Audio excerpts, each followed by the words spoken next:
Hello बच्चों, मैं मिथिलेश आपका बायोलॉजी टीचर। अभी मैं ट्रिकी बायोलॉजी के यूट्यूब चैनल से आपको पढ़ा रहा हूँ। तो बच्चे, मैं जो आपको पहला टेस्ट, आपका बेसिक बायोलॉजी का टेस्ट जो 20 क्वेश्चन का ले रहा हूँ, उसी क्वेश्चन पेपर में आपके ओएमआर मिले होंगे और उसी ओएमआर को उसी क्वेश्चन पेपर को स्कैन करने पर ये वीडियो आपको मिला होगा। इसका मतलब ये हमारे पहले टेस्ट के सॉल्यूशन का वीडियो लेक्चर है।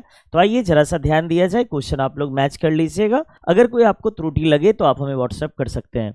देखिए, सबसे पहला क्वेश्चन है फादर ऑफ माइक्रोबायोलॉजी। बच्चे को क्या क्वेश्चन पूछा जा रहा है?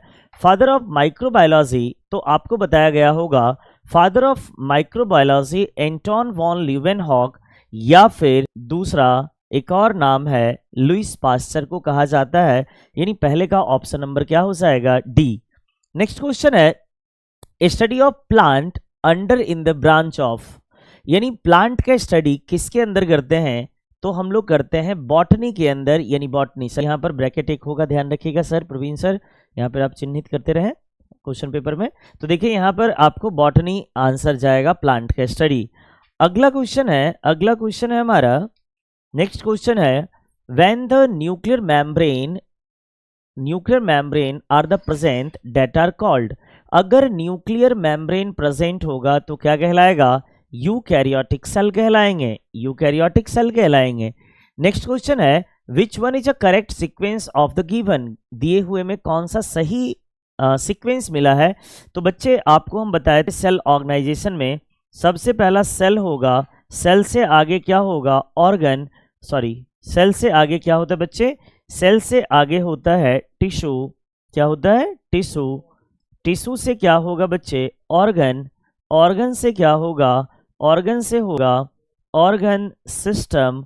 और ऑर्गन सिस्टम से आगे क्या हमें मिलेगा? ये मिलेगा ऑर्गेनिज्म। तो बच्चे ये आपका सीक्वेंस मिलेगा, यानी सबसे पहले सेल है, टिश्यू है, ऑर्गन है, बॉडी है। यहाँ पर गड़बड़ हो गया, दूसरा में टिश्यू होगा ही नहीं। सेल है, टिश्यू है, ऑर्गन सिस्टम है और ऑर्गेनिज्म है। यहाँ पर भी सेल में स्पेलिंग मिस्टेक है, सही कर दीजिएगा।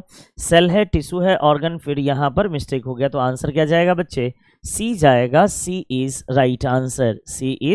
Right answer. अगला है the prokaryotic organism are placed in which group, यानी आर.एच. विटेकर जो क्लासिफिकेशन करा था उसमें प्रोकैरियोटिक को कहाँ प्लेस्ड किया था? तो किंगडम मोनेरा के अंदर प्लेस्ड करा गया था। तो आंसर क्या होगा? Kingdom Monera. अगला क्वेश्चन है which are is an example of unicellular eukaryotic organism, यानी यूनिसेलुलर का एग्जाम्पल है बैक्टीरिया बच्चे प्रोकैरियोट होंगे। फंगी, स्पेलिंग मिस्टेक है यहाँ पर, फंगी मल्टी सेलुलर है, लेकिन क्या होगा? ये यूकैरियोटिक नहीं, मल्टी सेलुलर है, लेकिन पूछ क्या रहा है? यूकैरियोटिक। तो सही आंसर क्या होगा? अमीबा जो है ना, ये कैसा होगा? अमीबा होगा यूनिसेलुलर यूकैरियोटिक, FUNGI। अगला क्वेश्चन है द स्टडी ऑफ टिश्यू का स्टडी क्या कहलाता है बच्चे? हिस्टोलॉजी कहलाएगा। आंसर क्या जाएगा इसका? बी। नेक्स्ट क्वेश्चन है in which phase of cell division the DNA replication और सिंथेसिस ऑफ डीएनए, यानी सेल डिवीजन के किस फेज में जो डीएनए का रेप्लिकेशन होगा? S phase. आंसर डी जाएगा।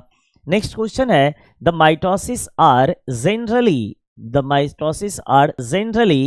जनरली इन्वॉल्व्स इन, माइटोसिस किस में? बॉडी ग्रोथ में और किस में? रिपेयरिंग में। आंसर क्या जाएगा बच्चे? इसका आंसर डी जाएगा। अगला है 10 when a parental cell divided into 2 daughter cell. बच्चे 2 डॉटर सेल होता है तो क्या होता है इसमें? माइटोसिस होता है। अगला क्वेश्चन है the meiosis cell division is also known as. बच्चे मियोसिस में अगर सेल डिप्लॉइड है तो इसमें नया सेल क्या बनता है? हैप्लॉइड, यानी क्रोमोसोम नंबर आधा हो रहा है। इसका मतलब रिडक्शनल डिवीजन क्या कहते हैं? मियोसिस को। तो मियोसिस को हम लोग रिडक्शनल डिवीजन भी कह लेते हैं। अगला है the DNA is dash charge. तो बच्चे हम आपको बताए थे डीएनए कैसा होता है? नेगेटिव चार्ज होगा। अगला क्वेश्चन है the length of DNA of each human cell, human के एक सेल के अंदर डीएनए की लंबाई कितनी होगी? 2.25 मीटर। याद रखिएगा यहाँ पर भी 2.25 है, लेकिन यूनिट बदला हुआ है। अगला है when the negative charge DNA coiled on coiled on the positive charged histone HISTON histone protein are formed. बताइए जब भी किसी निगेटिव चार्ज डीएनए एक हिस्टोन प्रोटीन के ऊपर क्वाइल्ड हो जाता है तो क्या बनाता है, तो ये बनाता है न्यूक्लियोसोम। क्या बनाएगा बच्चे, nucleosome.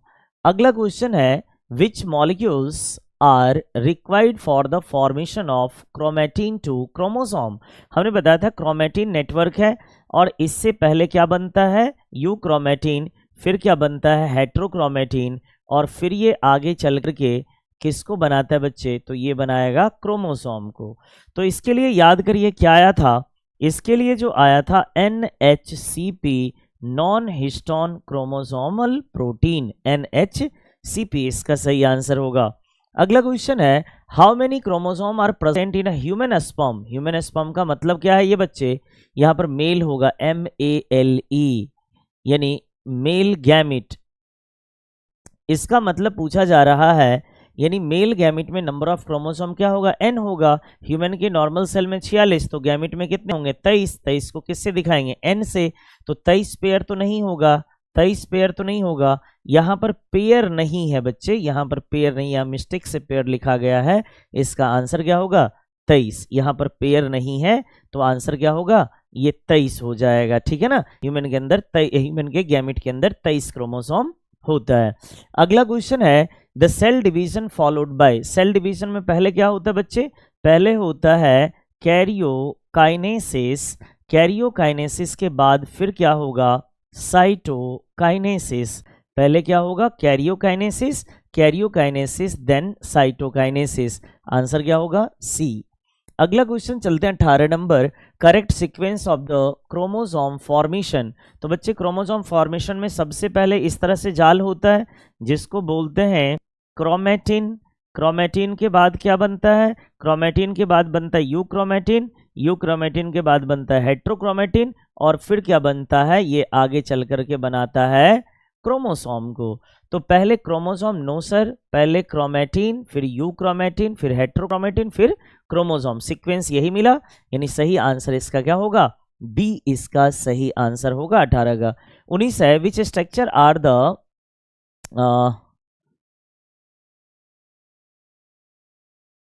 Found, which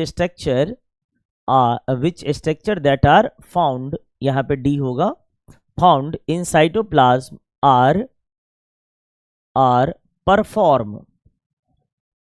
perform function on the cell is called. यानी कोई सेल के अंदर, साइटोप्लाज्म के अंदर कोई स्ट्रक्चर होता है जो किस फंक्शन को परफॉर्म करेगा, विच structure that found in cytoplasm perform function is called, perform, क्या वो माइटोकॉन्ड्रिया कहलाएगा, राइबोसोम कहलाएगा, इंडोप्लाज्मिक रेटिकुलम। यहाँ पर मान लो, यहाँ पर मैं ऑप्शन कर दूं सेल ऑर्गेनल्स। क्या है ये, सेल ऑर्गेनल्स, सेल ऑर्गेनल्स। तो क्या आंसर होगा बच्चे, इसका आंसर डी हो जाएगा सेल ऑर्गेनल्स। जहां पर नन है वहां पर ऑप्शन क्या होना चाहिए, सेल ऑर्गेनल्स। तो आंसर क्या जाएगा इसका, डी। 19 का क्या जाएगा, डी नंबर जाएगा। अगला चलते हैं 20 के तरफ, ATP formation related to. ATP formation किससे रिलेटेड है, माइटोकॉन्ड्रिया से। तो बच्चे ये जो है आपके समय को बचाने के लिए वीडियोस बनाए गए ताकि जो आपके क्वेश्चन है उसको तुरंत टेस्ट के बाद आप उसे मेमोराइज कर सकते हैं, उसे देख सकते हैं कि आपको कितने नंबर आए। मिलते हैं अगले वीडियो लेक्चर में, तब तक के लिए धन्यवाद।